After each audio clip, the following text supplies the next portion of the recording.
Are we teaching the truth in love? Telling it like it is. Are we whole? Ninapenda kukaribisha tena wapenzi watazamaji katika hii channel ya Bible Truth Focus Minister. Ni wakati mwingine tena tunahitaji kutazama ukweli ambao utafungua macho ya watu wengi na kuandaa kwa ajili ya ujio wa Kristo ambao hauchukui muda mrefu. Tuko dakika za salama, tuko dakika za nyongeza, tuko dakika ambazo kama mmoja wetu atasinzia basi ataachwa na mwanakondoo. Tuko dakika ambazo kila mmoja wetu anayejiita muumini wa kanisa la Mungu, kila mmoja wetu ambaye anajiita ni Muadventista Msabato, kama hata dumisha kutazama Calvary, anaweza asifanikiwe, kwa sababu tuko wakati ambapo shetani anajua ya kwamba wakati wake umefika na anafahamu ni mitego gani watu wa Mungu anaweza kuwazinga nayo. Shetani anafahamu udhaifu wa kila mmoja. Amekuwa ni askari ndani ya miaka 6, anajua kila kitu. Hivyo hakuna ambacho unaweza kumficha shetani zaidi tu ya kukubali kujisalimisha chini ya usalama wa Kristo peke yake. Pasipo kujisalimisha kikamilifu, totally surrender to Christ, wapendwa, hatutaweza kufanikiwa, kwa sababu adui yetu ni mzoefu takriban sasa kwa miaka 6.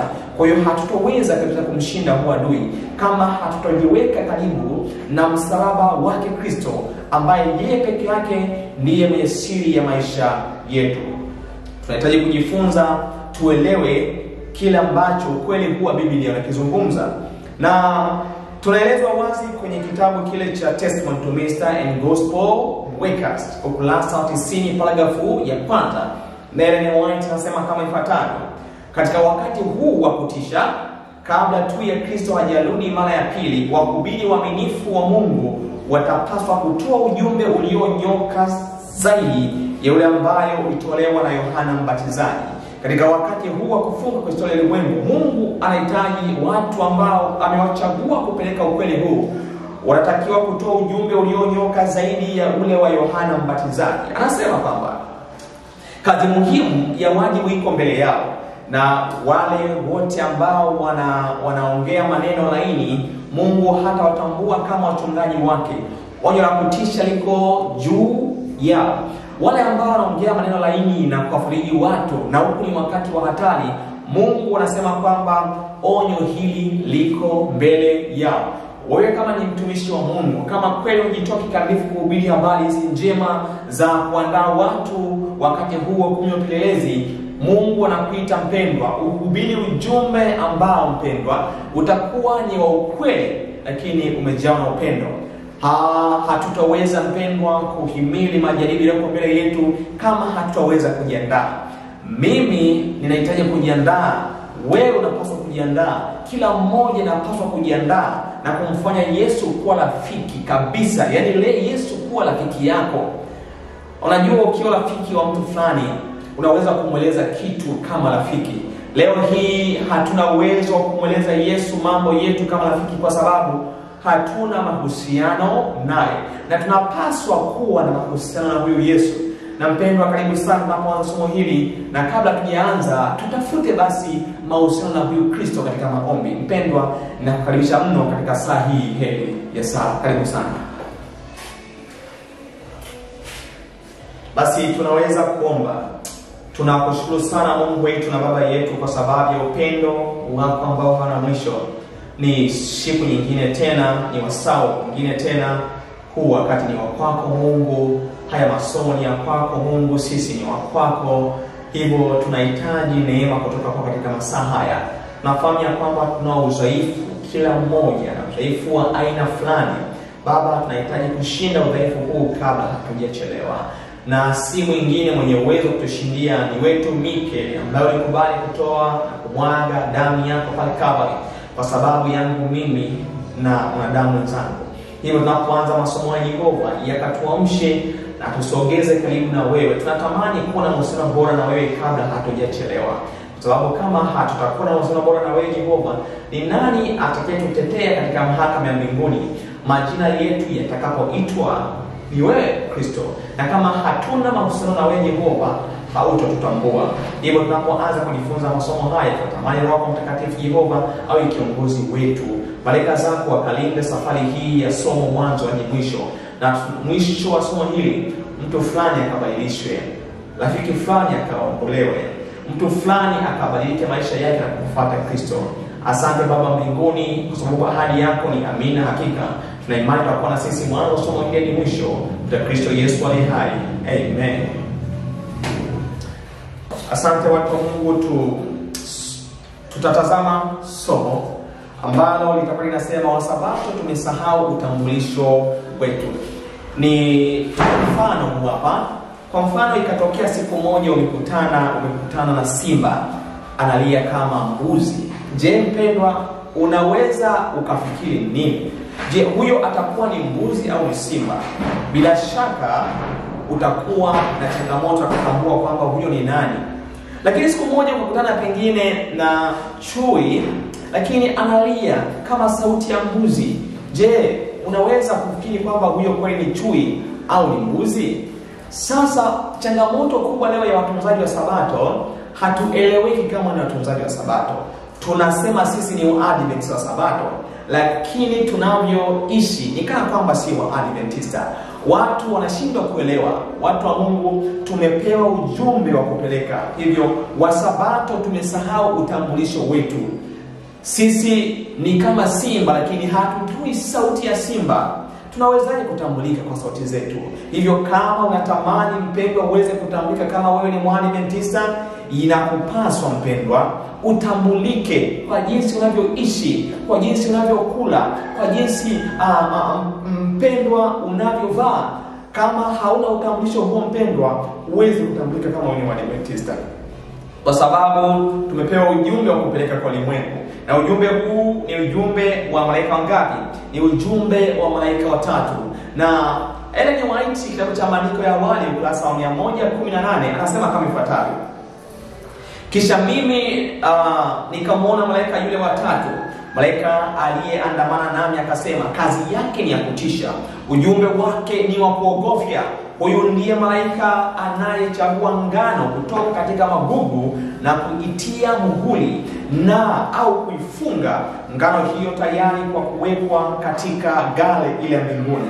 Mambo haya yangejaa katika mawazo yetu yote, yani yangeyavuta mawazo yetu yote. Wazo gani wapendwa? Yani tuko wakati huwa nini? Hukumu ya upelelezi. Na wakati huu mpendwa, Mungu ametoa ujumbe ambao unawaandaa watu. Kuna baadhi ya watu ambao wanaandaliwa kwa ajili ya ghala mbinguni, na kuna baadhi ya watu ambao wanaandaliwa kwa ajili ya kufungwa matita kwa ajili ya moto wa jehanamu. Na huu ujumbe wa pendo lazima uwafikie watu wote, kila kona ya dunia, pande zote. Na huu sio ujumbe mwingine mpendwa, huu ni ujumbe wa malaika yule watatu, na lazima uwafikie kila pande ya dunia. Na kwa sababu hiyo, huu ndio utambulisho wa Waadventista wa Sabato. Waadventista wa Sabato wamepewa ujumbe wa kupeleka, na huu ujumbe wapendwa si wa kuzungumza tu. Ni ujumbe ambao lazima tuishi. Kama ujumbe wa malaika watatu hatuishi, tunakuwa tumepoteza utambulisho wetu. Hatuwezi kusema sisi ni Waadventista kama hatuna ujumbe wa malaika watatu. Haiwezekani. Kitabu cha Esther sura 3 mstari wa 12 mpaka 15, kuna jaribu ambalo kina Esther liliwapata. Nafahamu ya kwamba wakati wa kina Esther alibadilika kuwa malkia, kulikuwa na adui wa Wayahudi ambao aliitwa Hamani. Baada ya Mordekai kukataa kumsujudu, Hamani akaanzisha agenda ambayo ilitaka kuondoa Wayahudi wote Shushani Komeni.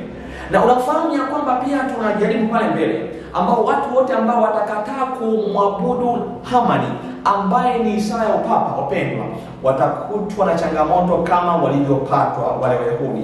Kitabu cha Esther kinaeleza wazi, kama Esther asingevaa ujumbe wake, kama Esther asingevaa utambulisho wake, hakika Esther pia naye angeuawa. Hivyo kama Waadventista Sabato hatutavaa ujumbe wetu kikamilifu mpendwa, hatutafaa kusimama wakati wa kilio kikuu. Sikiliza anavyozungumza kitabu hiki cha Esther, twende pamoja tuone. Esther alifahamu utambulisho wake, akavaa utambulisho wake kama malkia. Alikuwa ni malkia, na kama Esther asingechangamka, yeye pamoja na wenzake wangeuawa. Hivyo Waadventista wa Sabato, kama sisi hatutavaa utambulisho wetu na kuambia watu kila ambacho tunaujua ulimwengu, sisi na wao tutahusika na mapigo 7 ya mwisho. Mwadventista yote ambaye hahusiki kikamilifu kutangaza ujumbe wa onyo, ujumbe wa malaika watatu, akiishi kulingana na unavyoishi ulimwengu, mpendwa, huyo naye atahusika kwenye mapigo 7 ya mwisho. Tunahitaji wapendwa kuamka, tunahitaji kujiandaa, tunahitaji kuvaa utambulisho kama Esther alivyovaa utambulisho, na kwa kuvaa kwake utambulisho aliokoa ndugu zake, alimuokoa Mordekai mjomba wake, na jamii nyingine yote ambao walikuwa wametangaziwa kuuawa na nani?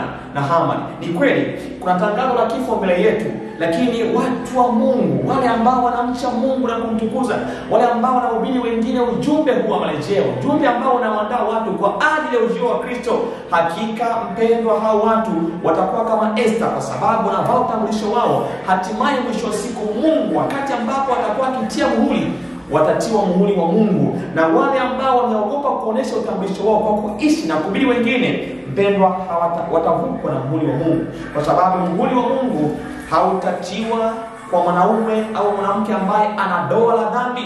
Na kuvaa utambulisho maana yake ni kuacha dhambi na kuhubiri ujumbe wa onyo, ujumbe wa malaika watatu. Kitabu cha Esther 3:12-15, maandiko yanasema kama ifuatavyo: basi waandishi wa mfalme wakaitwa siku ya 13 ya mwezi wa kwanza, na barua zikaandikwa, nasema kama vile Hamani alivyoagiza vyote. Hamani, Mordekai baada ya kukataa kumwabudu Hamani alikuwa ni mwanadamu. Mordekai alijifunza kwamba hakuna miungu mingine ila Mungu. Kwa hiyo Mordekai asingeweza kumwabudu Hamani kama.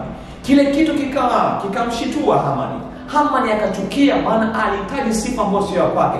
Na tunapoelekea mbele ya safari hapa, Papa wa Vatican atahitaji kuabudiwa kama Mungu, na wale wote ambao watakataa kumwabudu watakumbwa tena na changamoto kama Wayahudi waliokumbwa nayo wakati wa kina Esther na Mordekai. Hivyo sikiliza, barua zikasambazwa, na ndivyo itakavyokuwa wakati siku ambayo ulimwengu tukume kuchagua kuangamiza Waadventista. Na ndio Mungu anasema kwamba aliona nyaraka zikisambazwa pande zote za dunia, kwamba kama watunzaji wa Sabato hawataacha imani yao, watapaswa kufa. Ndivyo ilivyokuwa. Sikiliza mpendwa, kitabu hiki cha Esther kinaendelea kuzungumza wazi kwamba na barua zikaandikwa kama vile Hamani alivyoagiza vyote kwa maakida wa mfalme na maliwali waliokuwa juu ya kila jambo, na wakuu wa kila taifa na kila jimbo kwa mwaliko wake, na kila taifa kwa lugha yake, zikaandikwa kwa jina la mfalme Asuero. Sema kwamba na kutiwa muhuri kwa pete yake. Barua zikapelekwa kwa mikono ya matalishi. Watalishi ni watu ambao wanasambaza barua kwa mikono ya matalishi mpaka majimbo yote ya mfalme, kuwaangamiza Wayahudi wote na kuwaua na kuwaficha, vijana kwa wazee, watoto wachanga na wake pia, siku moja, yani siku ya 13 ya mwezi wa 12, ndio mwezi wa Adari,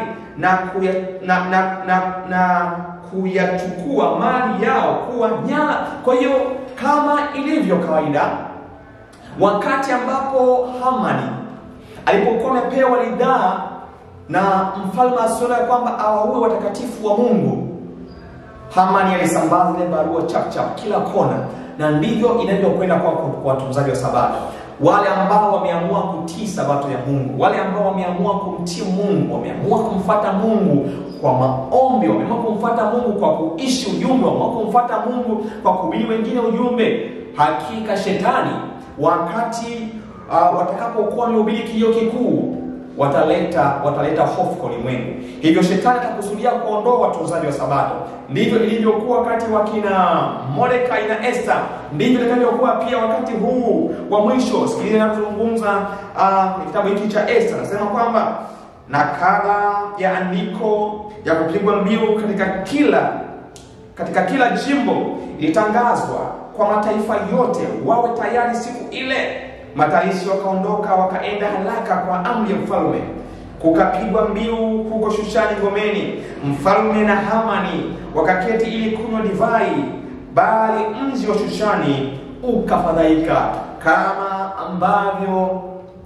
ambavyo watu watakaopokea nyama ya mnyama, ambavyo watapanga siku moja kwa ajili ya kuangamiza utunzaji wa Sabato na kufurahi vifo vyao, Mungu ataingilia kati. Kama unatamani mpendwa, wakati ambapo changamoto itakuja katika ulimwengu huu uwe salama, ni kuvaa utambulisho wako kama alivyovaa Esther. Kama hatutavaa utambulisho wetu wapendwa, ni kweli ya kwamba hatutahusika wakati wa kilio kikuu, bali tutahusika kwa ajili ya kuangamiza watakatifu katika siku moja ambayo itachaguliwa na ulimwengu mzima kwa ajili ya kuangamiza hawa watakatifu.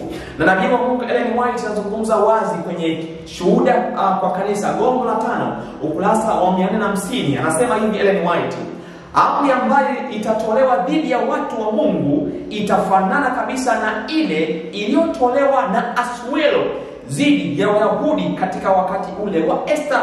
Kumbe amri hiyo nyaraka zilisambazwa katika majimbo yote ya utawala wa Asuero.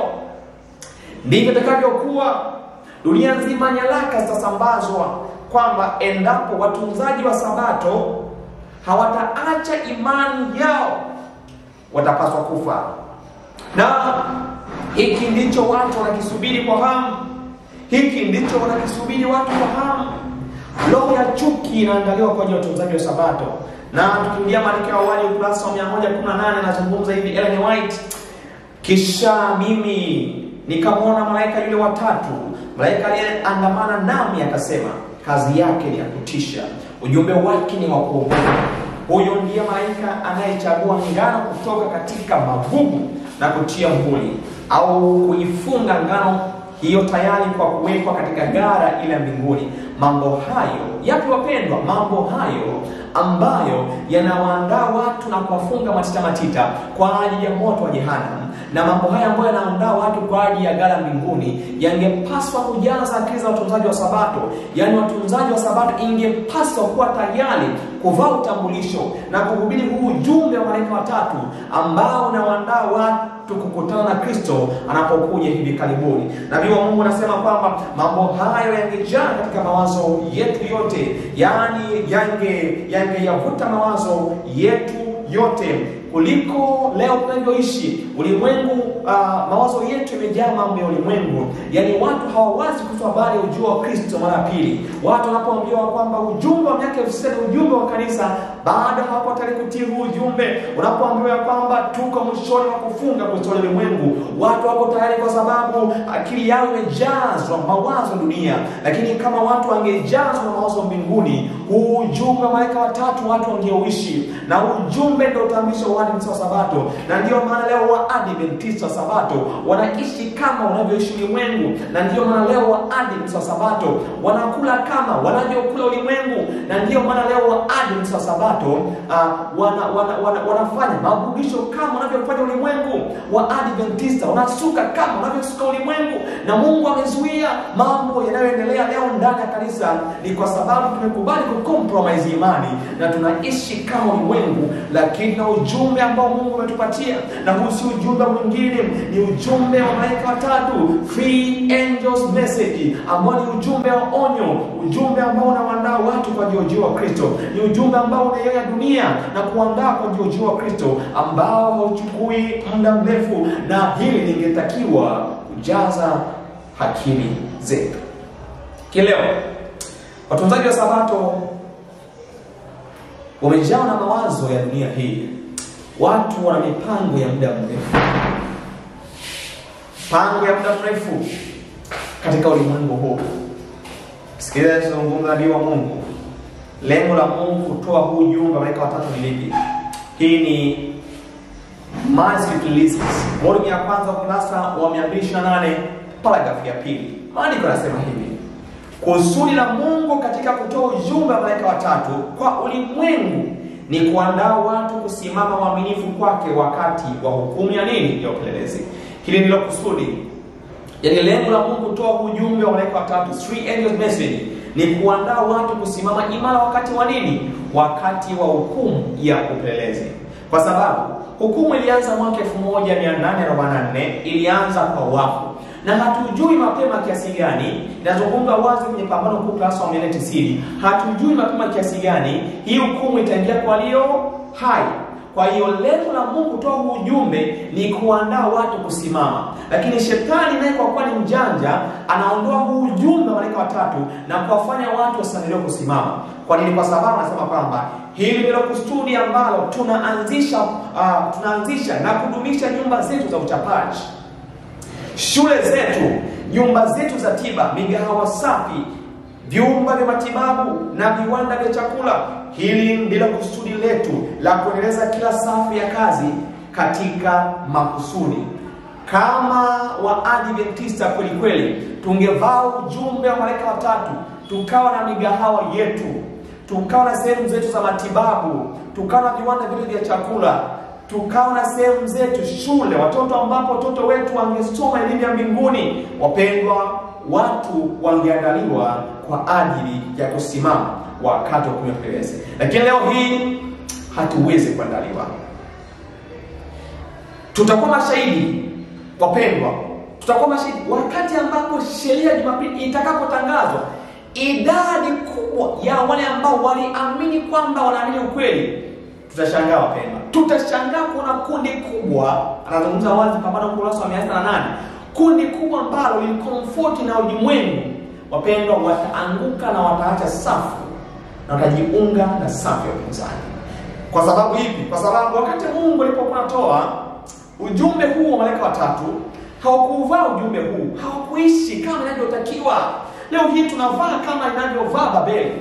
Watu wanasuka kama Babeli, watu wa Mungu. Watu wanakula kama Babeli wanavyokula. Jinsi ambavyo jinsi ambavyo ulimwengu unatamani kupata mafanikio makubwa, ndivyo ambavyo watunzaji wa Sabato wanavyotamani kupata mafanikio makubwa. Kwa sababu there is no message in the church. Hakuna ujumbe unaoandaa watu kwa ajili ya ujio wa Kristo. Hakuna ujumbe. Na kama watu wangeambiwa ukweli ya kwamba miaka 2031 watu wangeamka. Kwa sababu badala ya watu kuambiwa kwamba 2031 miaka 9 watu hawaambiwi. Kwa hiyo kama wanaishi katika upofu huo, wanaendelea kuishi maisha ya kawaida, ni kana kwamba Yesu na miaka 100 mbele. Hawa watu wataweza kuandaliwa. Lakini kama tungejifunza roho ya nabii, tukaelewa vizuri Mungu ambacho anakitaka, wapendwa, huu ujumbe wa miaka 6 ulipaswa uamshe watunzaji wa Sabato na wajiandae waweze kuvaa ujumbe wa malaika watatu, waweze kuishi kama Yesu anavyotaka. Lakini leo hii watu hawako tayari. Ufunuo sura, wapendwa, ya Ufunuo sura ya 14. Sikiliza, Mungu na ujumbe kwa dunia. Huu ndio ujumbe ambao unapaswa kuandaa watu kwa ajili ya ujio wa Kristo. 16 mstari ule 14 mstari ule wa 6, maandiko yanasema kwamba huu ndio ujumbe ambao watunzaji wa Sabato lazima uandaliwe nao. Sema kwamba kisha nikaona malaika mwingine akiruka katikati ya mbingu, mwenye injili ya milele, akihubiri hao wakao juu ya nchi, kila taifa na kabila na lugha na jamaa. Akasemaje? Akasema kwa sauti kuu, mcheni Mungu na kumtukuza, kwa maana saa ya hukumu yake imekuja.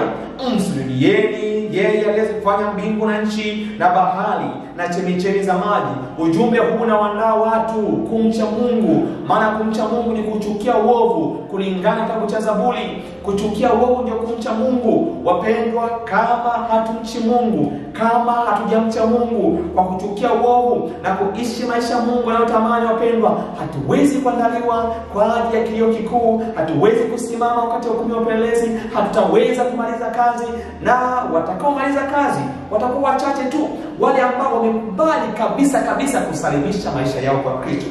Ujumbe wa pili ni upi? Anasema kwamba kisha mwingine malaika wa pili akafuata akisema, umeanguka Babeli, mji ule ulio mkubwa, maana ndio ulioonyesha mataifa yote mbinyo wa ghadhabu ya uasherati wake. Na malaika watatu anasema kwamba, na mwingine malaika watatu akafuata akisema kwa sauti kuu.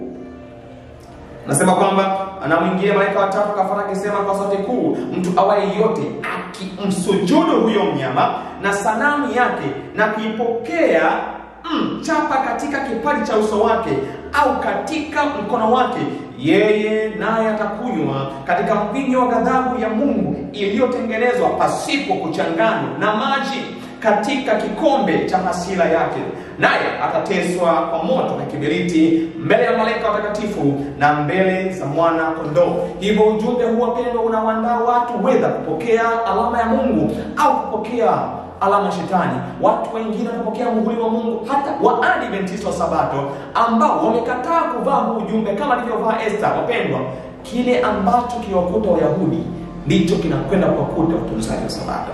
Na hii maandalizi yanatakiwa. Kwa nini? Pambano Kuu ukurasa wa 108 anazungumza wazi Ellen White kwamba dhoruba ile itakapokaribia, dhoruba gani inazungumzwa hapa? Sunday law, sheria ya Jumapili. Na haya mambo yako mbele yetu, tunayashuhudia mpendwa, yakiwa yananyemelea. Anasema kwamba dhoruba ile itakapokaribia, anasema kwamba kundi kubwa la wale waliokiri imani hii ya ujumbe wa malaika watatu watapata mahali pao na kujiunga katika safu ya upinzani. Kwa nini? Kwa sababu wakati ambapo walikuwa wanaambiwa wavae ujumbe, wavae utambulisho wao, hawakuwa tayari. Walikuwa tu wana comfort na ulimwengu, walikuwa tu wanashangilia mambo ya dunia, walikuwa hawako tayari kuandaliwa kwa ajili ya Kristo. Hivyo lazima watajiunga nini? Na safu ya upinzani. Na tunatakiwa mpendwa kuandaliwa kwa ajili ya Kristo. Na kama wapendwa hatuvai ujumbe wa malaika watatu, wapendwa hatutaweza kuandaliwa, kwa ajili ya kusimama wakati wa kumpeleleza. Nasema hivi, kundi kubwa la wale waliokiri imani hii ipi ya ujumbe wa malaika watatu watapata mahali pao na kujiunga katika safu ya upinzani. Kwa kujiunga na ulimwengu na kushiriki roho yake, watakuja kuangalia mambo katika nuru karibu ile na jaribio hilo litakapoletwa kwao, watakuwa tayari kuchagua upande ule ulio rahisi, yani unaopendwa na wengi. Wengi watachagua upande rahisi ambao unapendwa na wengi. Watu hawako tayari kujitoa kafara kwa ajili ya Kristo, hawako tayari kujitesa kwa ajili ya Kristo. Wakati kuhani leo yuko wapi? Yuko chumba cha patakatifu mbinguni anatuombea. Na ni wakati ambao watu wa Mungu ilitakiwa waungane dhambi zao, watese nafsi zao. Lakini leo hii watu wa Mungu hawako tayari ku give up mambo ya dunia hii. Kwenye health reform watu hawako tayari kabisa kufanya health reform. Watu wako tayari kufanya dress reform. Tunavaa kama unavyovaa ulimwengu, tunakula kama unavyokula ulimwengu. Hatutaweza kuandaliwa kwa ajili ya Kristo. Hatutaweza kusimama wakati wa hukumu ya upelelezi. Hatutaweza kusimama wakati wa nini? Wakati wa hukumu ya upelelezi. Haitawezekana. Hivyo watu wa Mungu lazima waandaliwe kwa ajili ya ujio wa Kristo. Tunafahamu kabisa wazi ya kwamba ulimwengu wetu huu unakwenda kwenye Great Reset. Great Reset, malengo ya Economic World Forum kufikia 2030. Ni nini? Ni Great Reset. Wanatamani warudishe tena ulimwengu nyuma. Kwamba ulimwengu wetu huu umefika wakati ambapo kama hatutafanya Great Reset, kina Klaus Schwab pamoja na wengine, kama hawatabonyeza Great Reset, maana yake kwa kuwa siku moja ya kusaidia duniani, maana yake kwa kuwa siku moja ambayo itatunza mazingira, kwa kuwa siku moja ambayo ulimwengu mzima kwa wiki utaitii, ambayo siku ya kwanza ya juma, sema kwamba kama hawatafanya hivyo 2030, wapendwa, ulimwengu wetu utakuwa na changamoto kubwa mno. Sasa wanafanya hivi. Tazama hii video uone ambacho mpendwa kimelengwa kufikia 2030. Na watu wa Mungu lazima waamke. Tuna miaka michache ambayo Economic World Forum watamani kuweka Great Reset. Je, sisi watu wa Mungu tunafahamu hayo mambo? Tumeshavaa utambulisho wetu? Tazama uone kinachojia ulimwengu katika wakati huu kwa kushtukiza. Na kama Waadventista tutakuwa tayari, tazama hatuwezi kuandaliwa. Tazama hii video mpendwa. Dunia yetu ipo katika heka ya kufunga historia yake. Lakini wataalamu pamoja na World Economic Forum wanapambana ili kusudi waweze kurejesha tena hali ya dunia. Lakini ulimwengu wetu umebadilika sana. Maandamano kila kukicha, magonjwa, lakini challenge zetu ni kubwa kuliko malengo ambayo ulimwengu umeweka. Tunashuhudia mabadiliko ya tabia ya nchi. Hakika wapendwa, mipasuko inaonekana kila wakati katika ulimwengu huu unaelekea mwisho. Magonjwa. Hakika ulimwengu wetu unahitaji Great Reset. World Economic Forum na malengo yao ya 2030 wanatamani tena wawe na siku ambayo kupitia hiyo siku ulimwengu wetu utapumzika. Na wanasema kila mmoja ana nafasi ya kufanya. Swali langu na lako ni kwamba, je, Economic World Forum kupitia 2030 wanaweza kudhibiti mabadiliko ya tabia ya nchi? Hii haitawezekana kwa sababu tuko mwisho wa kufunga kwa historia ya ulimwengu. Tunachopaswa mpendwa ni kumpokea Yesu na kujiandaa kwa ajili ya ujio wa Kristo ambao hauchukui muda mrefu. Economic World Forum haiwezi kuleta suluhisho na the Great Reset. Mpendwa, umetazama video hiyo. Economic World Forum pamoja na UN na agenda zingine za siri wanatamani kufikia 2030 watu waweze kuwa chini ya utumwa, ambapo watu hawatamiliki chochote. Yani kila kitu kitakuwa mali ya Vatican. Je, huu wakati uliosalia mpendwa, umejipangaje? Ashumu iwe ile 2030 maadhimio yao yatimizwe. Maana yake hapa katikati kuna sheria ya Jumapili, Sunday law. Na hatujui mpendwa mipango yao yapangwaje, na kama kweli mipango yao Mungu ataruhusu itimie 2030, tutegemee mpendwa hizi ajenda zao zote kutimizwa. Na watu wa Mungu tutakuwa tuko upande gani? Tutakuwa upande gani watu wa Mungu kama tujiandae kwa ajili ya changamoto iliyoko mbele yetu? Yapaswa wapendwa tuweze kujiandaa, kwa sababu wakati tulionao si wa kawaida. Testimony to Ministry Gospel Wake Up class wa 300 Ellen White anasema kwamba, hebu niwaambie ninyi ya kwamba katika kazi hiyo ya mwisho Bwana atafanya kazi yake kwa njia ambayo ni tofauti sana na mpangilio wa mambo wa kawaida, na kwa njia itakayokuwa kinyume na mpango wowote wa kibinadamu. Wakati Mungu wapendwa anakwenda kumaliza kazi yake kwa namna tofauti. Hata wewe hautakuwa tayari kuvaa ujumbe huo malaika watatu na kupeleka kwa ulimwengu. Mungu mpendwa atamaliza kazi yake kwa namna tofauti kabisa. God will finish the work according to his will. Watu wengi ambao hawako tayari kuhubiri huu ujumbe, wako tayari kuvaa huu ujumbe, Mungu atamaliza kazi yake kwa namna pekee sana. Na kama jinsi ambavyo ujumbe wa miaka 6000 unapohubiriwa kwa watu wengi wanaokataa, lakini tazama Mungu huu ujumbe anauhubiri kwa namna pekee, na kazi itaisha. Na kazi itaisha hata kama kanisani ukataliwe, bado Mungu kuna watu watakaotumia kuhubiri ujumbe wa 2031. Ujumbe ambao unawaandaa watu. Kama hatuhubiri, watu watahubiri. Watu watahubiri ujumbe. Kanisani umekataliwa, ujumbe wa miaka 6000, ujumbe wa kwamba mwisho wa pambano 2031 unakataliwa, ujumbe unakataliwa, hawataki kusikia. Na ukiwasikiza wanasemaje? Shida yetu sisi sio kwamba tunakataa ujio wa Yesu haraka, ila tunasema kuseti muda ndio vibaya. Nani anaseti muda? Hii sio time setting, ni appointed time. Roho ya unabii ziko wazi, maandiko yako wazi ya kwamba 2031 kuna tukio ambalo Mungu wa mbinguni amekusudia mwenyewe kukamilisha kazi yake. Na watu wengi wataki kusikiliza, kwa sababu wanasema kwamba watakosea kama kina William Miller. Wewe mtu wa Mungu, William Miller ndio kama atakosea? Tunaanza kumpangia Mungu. Mungu amesema kuhubiri ujumbe, maswala ya kusema utakosea, hayo ni ya kwako, hayo sio ya kwetu. Kama tunaogopa kuhubiri ujumbe eti kisa tutakosea, we are not according to the will of God. Hatuko sambamba na matakwa ya Mungu. Eti kwa sababu kina William Miller alikosea, tunaogopa kuhubiri ujumbe miaka 6000 kwa sababu tutakosea.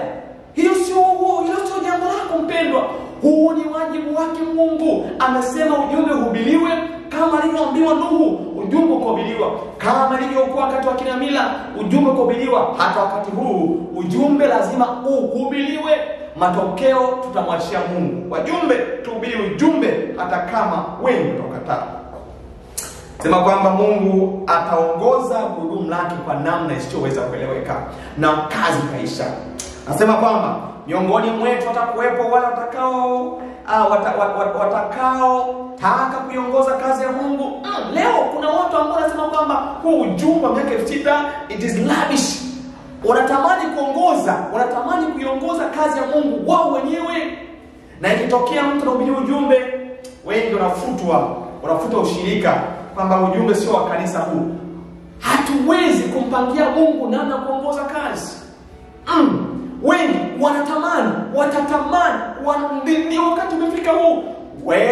Miongoni mwetu watakuwepo wale watakaotaka kuiongoza kazi ya Mungu, kulazimisha hata mambo gani yanapaswa kufanywa wakati kazi itakapokuwa inasonga mbele chini ya uongozi wa malaika yule anayejiunga na malaika yule watatu katika ujumbe ule unaopaswa kutolewa kwa ulimwengu wote. Mungu atatumia njia na mbinu ambazo kwazo itaonekana kwamba imeisha, ameshika hatamu za kazi hiyo mikononi mwake yeye mwenyewe. Watenda kazi watashangaa kuziona njia rahisi atakazotumia yeye mwenyewe ili kutimiza na kuikamilisha kazi yake ya haki. Ghostwriters, ukurasa wa 300. Wengi watamani sana waongoze hii kazi. Kama ubiri hivi basi ufai kwa Mwadventista. Huko ni kujifanya Mungu. Hiyo ni roho ya upapa. Ujumbe lazima uhubiriwe. Kama sio wa Mungu, muda utafika, muda utazungumza, lakini wewe sio muamuzi wa nini mtu ahubiri. Wewe sio muamuzi wa nini mtu ahubiri. Roho ya nabii iko wazi, tumepewa tusome wenyewe. Biblia iko wazi. Kwa nini uniamrie namna ya kuhubiri? Kwa nini uniamrie kama maandiko yako ndani roho ya nabii?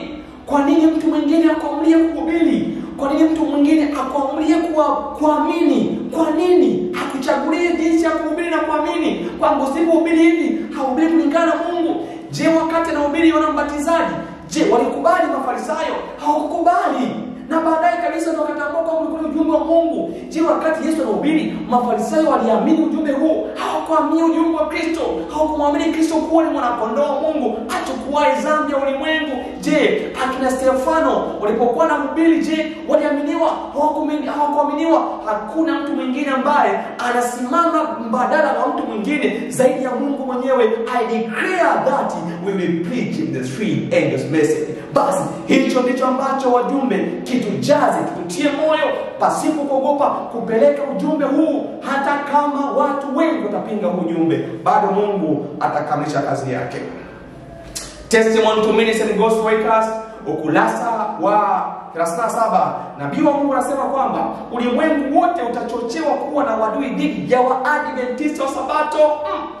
Kwa sababu hawatakubali kumsujudu papa kwa njia ya kuheshimu Jumapili. Ndicho kinachojia ulimwengu. Je, watu wanaandaliwa juu ya tukio linalokuja? Je, wanafahamu ukaribu wa sheria Jumapili? Do they people know? Wanafahamu?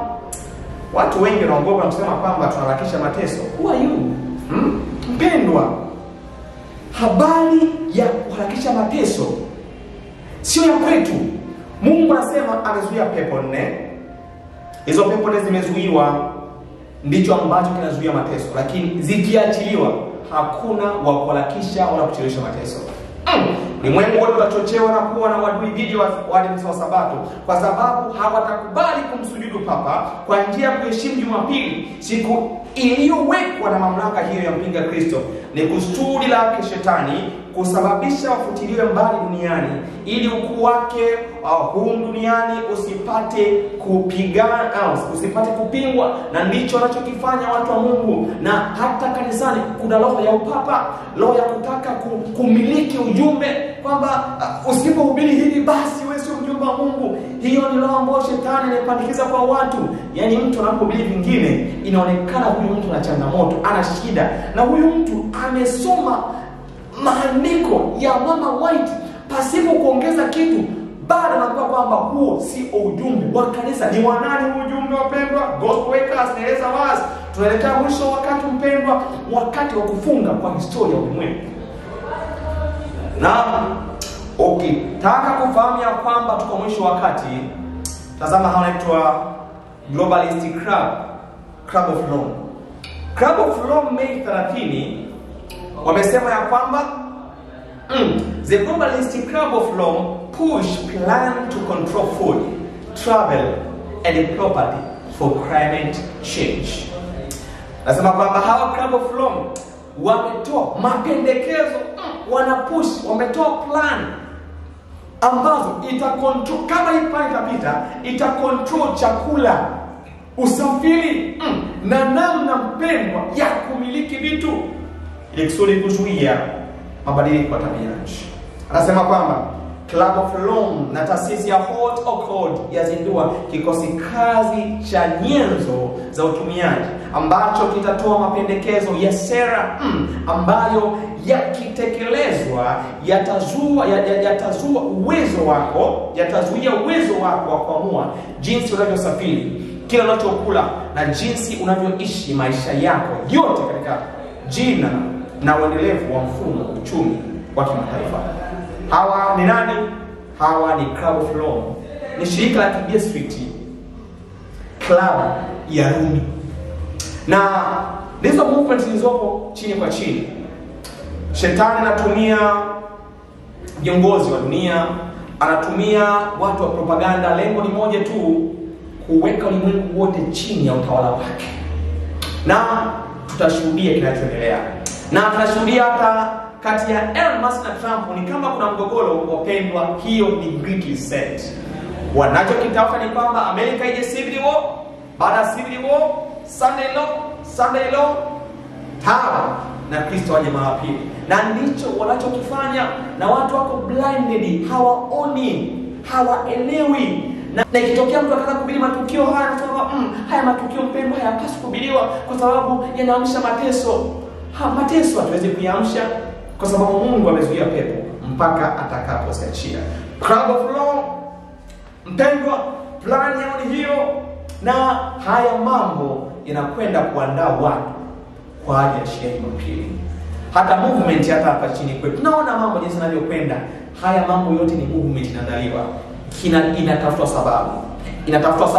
Shetani mjanja anaanza hivi kusudi sera ziweze kutungwa ya kwamba dini na serikali ziwe separate. Ni kweli dini na serikali lazima ziwe separate, dini na serikali lazima ziwe, lakini leo tunashuhudia kwamba tunaposhuhudia movement ya serikali pia kuingilia dini, kinatafutwa kitu, kuna kitu kinatafutwa kimejificha ambacho wapendwa kama waadventista tunajiandaa na ujio wa Kristo hatuwezi kuandaliwa.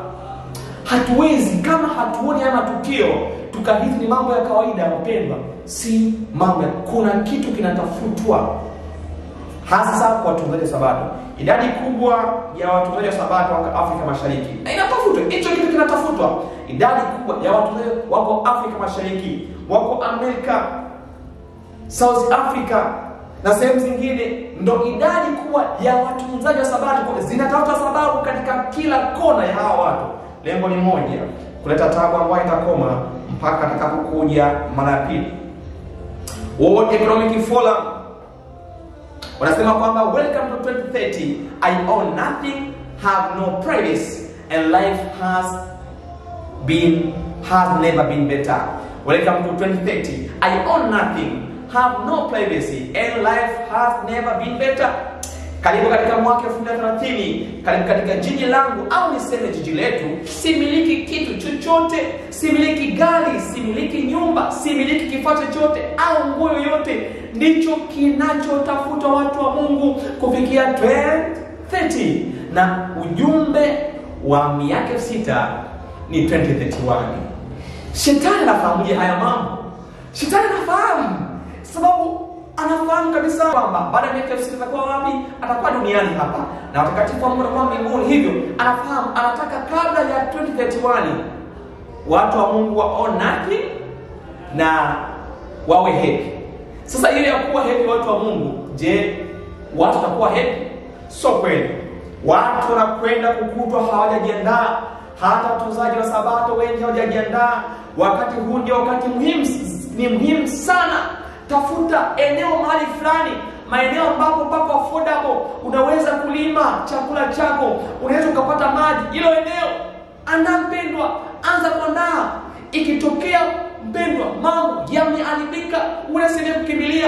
Unajua watu wa Mungu wanasema kwamba hata ujumbe wa country living sio wa sabato, na idadi kubwa ya watu hawaamki kwa sababu ya country living, hawajui kinachoushauri mwenu. Hivi kwa mfano wakashati haya mambo, sawa, uliyeko mjini una sehemu ya kwenda, nani amekuandalia mashambani? Una eneo kwenda shambani.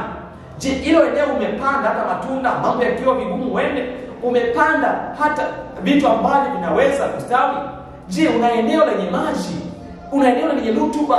Ikitokea no buying or selling, unaweza kwenda kuishi kule kwa muda ambao Mungu unamsubiria. Je, hayo mambo umeandaa? Watu wa Mungu, tunategemea kuishwa kama ndege wakati huu. Huu wakati sio wa kulishwa kama ndege. Wakati wa taabu ile fupi, watu wa Mungu, hatutalishwa kama ndege, tutakula vyakula tulivyolima wenyewe. Wakati wa taabu kuu ndipo ambapo Mungu atatulisha kama ndege. Huu wakati sio wakati wa kuchwa kama ndege. Sasa watu wengi wapendwa hawako tayari kujiandaa kwa ajili ya mambo, hawako tayari kwa ajili ya country living. Watu wa Mungu hatuko tayari kuona vitu vyetu wenyewe. Tunadhani kwamba haya mambo yatakuwa ndivyo yalivyo. 2030, we own nothing and life has never been better. Hauna kila kitu na maisha hayajawa sawa. Utafanyaje mpendwa? Sikiliza anachozungumza nabii wa Mungu. Wakati tunapoelekea mwishoni, ngome za shetani zitashindwa. Watu ambao watakuwa tayari kumfuata Kristo kila endapo, hatimaye ngome za shetani zitashindwa. Ngome ya ibilisi itashindwa. Na idadi ya watu wengi mpendwa wako tayari, kwa sababu wanaogopa, hawako tayari kwa ajili ya ujio wa Kristo. Ngome hii, Gospel Bakers, ukurasa wa 410. Ngome za shetani hazitashinda kamwe. Ushindi utaambatana na ujumbe wa malaika watatu, kama vile yule amiri kamanda wa jeshi la Bwana alivyoziangusha chini kuta zile za Yeriko. Ndivyo watu wa Mungu washikao amri zake watakavyopata ushindi mkubwa, na nguvu zote za upinzani zitashindwa. Nguvu zote za upinzani zitashindwa. Upapa utashindwa, World Economic Forum itashindwa, UN itashindwa, na serikali zote ambazo zimekuwa zikiwatesa watu wa Mungu zitashindwa. Je, wakati Yesu atakaposhinda utakuwa upande gani? Kumbuka makundi mawili tu. Kundi la kwanza kupokea uvuli wa Mungu, kundi la pili alama ya mnyama, na wale ambao wataendelea kwa ajili ya uzima wa milele mpendwa. Wakati wa alama ya mnyama mpendwa, japo watapitia changamoto, Mungu atawalisha wakiwa Goshen. Wale ambao wamekataa kumtii Mungu watapokea alama ya mnyama, na hao mpendwa, mapigo 7 ya mwisho yatawapata, na miaka 1000 shetani atakuwa hapa duniani. Maandalizi yangu na yako mpendwa ni kwamba lazima tujiandae kwa ajili ya uzima milele. Lazima tujiandae kwa ajili ya uzima wa milele, kwa sababu tuko mwisho kati. Ufunuo sura 20, baada ya miaka 6 shetani ataingia ndani ya kifungo. 20 mstari wa kwanza, maandiko yanasema hivi: kisha nikaona malaika akishuka kutoka mbinguni, mwenye ufunguo wa kuzimu na mnyororo mkubwa mkononi mwake. Akamshika yule joka, yule nyoka wa zamani ambaye ni Ibilisi na Shetani, akamfunga miaka 1000, akamtupa katika kuzimu, akamfunga, akatia muhuri juu yake, asipate kuwadanganya mataifa tena hata ile miaka 1000 itimie, na baada ya hapo yapasa funguliwe muda mchache.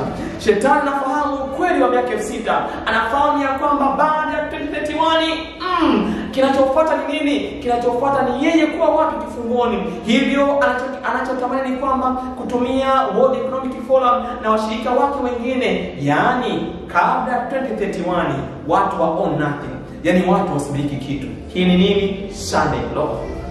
Na ya mambo yako mbele yetu mpendwa. Kama hatuamki, hatuwezi kuamka tena. Kama Waadventista hatuvai ujumbe kwa malaika watatu, kama alivyovaa Esther, kama alivyovaa Mordekai, hatutaweza kusimama wakati wa nini? Wa hukumu ya upelelezi itakapoanza kwa walio hai. Hatutaweza kusimama. Mpendwa, huu ndio wakati kabla tujachelewa. Pendo, ninakuombea sana kutia moyo kwamba vaa ujumbe huu. Wakati unao si wakati wa kawaida. Tuko siku za kufunga kwa titolo ya Mungu huu. Tuko mwisho, tuko dakika za mwisho mpendwa. Tujiandae kwa ajili ya ujumbe wa Kristo. Rafiki yangu mpendwa, ninakuombea vaa ujumbe huu, vaa utambulisho wako. Utambulisho wako ni Three Angels Message, na ujumbe huu unawaandaa watu kusimama. Kusoma Ellen White volume ya kwanza ambayo tulilizi nazungumza wazi. Jukumu la kutoa ujumbe huu ni kuandaa watu kusimama. Wakati wa nini? Kumepesi. Lazima tuandaliwe na huu ujumbe kwa kuvaa utambulisho wetu. Kula kama Mwadventista msabato mpendwa. Vaa kama Mwadventista msabato mpendwa. Mapambo hayatakusaidia kitu mpendwa. Anza kujiandaa. Tafuta eneo, country living, anzisha, lima mpendwa. Weka kila kitu, mambo yakiharibika upate kimbilio. Hata makimbilio hatuandai, basi andaa mpendwa, basi angalau eneo, andaa, chimba visima, weka kila kitu sawa, mambo yakiharibika upate kimbilio. Tuko wakati wa mwisho sana na lazima tujiandae kwa ajili ya Kristo. Asante sana. Tunapohitimisha somo hili tuweze kuomba mpendwa. Karibu sana. Asante Baba yangu wa mbinguni kwa fursa nyingine unayotupatia kujifunza ukweli huo. Natamani Roho wako mwaminifu amfundishe kila mmoja na wajibu wake ni upi katika saa za kufunga historia. Imani ya kwamba Mungu utakuwa na sisi, kutotuacha. Tusaidie mimi na mtazamaji tuweze kuandaliwa kwa ajili ya uzima milele. Asante maana umesikia ombi hili na kutenda kwa Kristo Yesu aliye hai. Amen. Mpendwa, Mungu kubariki sana. Miaka 6 ni halisi, ni unabii ambao Mungu anatamani uweze kufahamu. 2030, welcome. You will own nothing. Utamiliki nini? Hautamiliki kitu, lakini utakuwa na furaha. Je, ni kweli? Jiandae. Kristo yuaja tena mara pili. Maranatha. Kumbuka mapambano bado yanaendelea.